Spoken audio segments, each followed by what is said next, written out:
The Carousel by Andrea Stephenson. None of us saw it arrive. When I'd last looked, there was an empty field stubbled with the remains of the harvest. Nobody could say who'd built it. But there it stood, an old-fashioned carousel, lovingly painted with a tented roof. In the centre were the brass pipes of an organ, but there was something missing. No horses pranced around this carousel. When it rotated, as it sometimes did, and the organ commenced its wailing, there was nothing to waltz to its tune.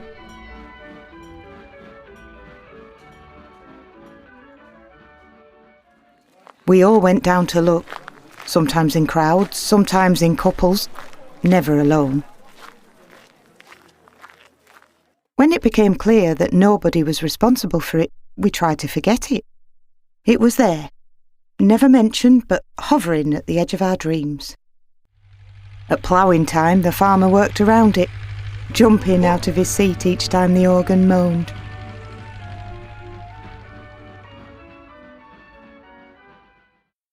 When the animals started to go missing, we put it down to bad luck, ignoring the scratch of unease between our shoulder blades.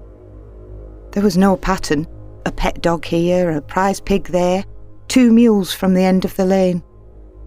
We shook our heads in commiseration and kept a closer eye on the animals that were left.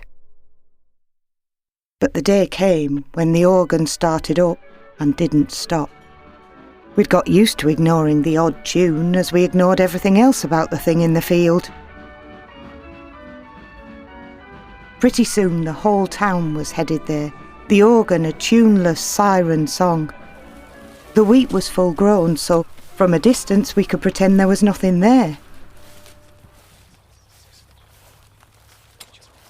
The nervous chatter died down the closer we got. We waded through the wheat, heedless of the stalks crushed beneath our boots. The carousel was no longer empty. Prancing donkeys and leaping dogs, waddling pigs and shuffling sheep, stalking cats and a wobbling calf. The platform was full. Each creature was recognisable, but it wasn't as it had been. What had been fur was now wood, what was skin was now paint. Each animal was beautifully rendered, but each was driven through with a whittled pole and had a seat moulded to its back. The organ faded into sobs and cries. The chatter rose up again into shouts and screams.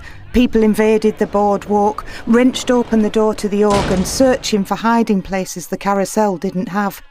No culprit could be found. There was talk of burning it down, smashing it to pieces, but that seemed disrespectful somehow.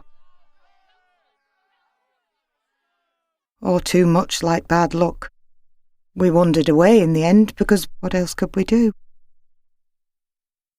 The carousel is still there, a little faded, never mentioned, hovering at the edge of our dreams. Sometimes people visit to pay their respects to the animals they once cared for. And once a year, when the wheat is full grown, the organ starts up its jaunty tune. It plays all day and all night, calling us to communion.